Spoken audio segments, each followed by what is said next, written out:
How to turn off notifications in Zapier. In this video, I'm going to show you how you can easily do this.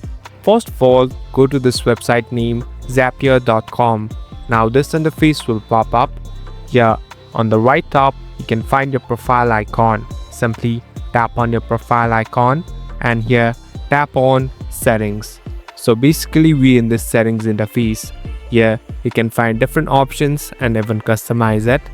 Now here on the left top, you can see this tree line icon. Simply tap on this tree line icon and here select notifications.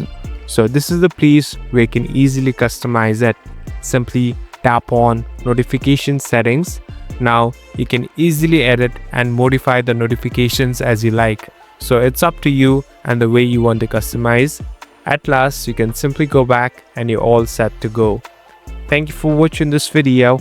I hope this video will help you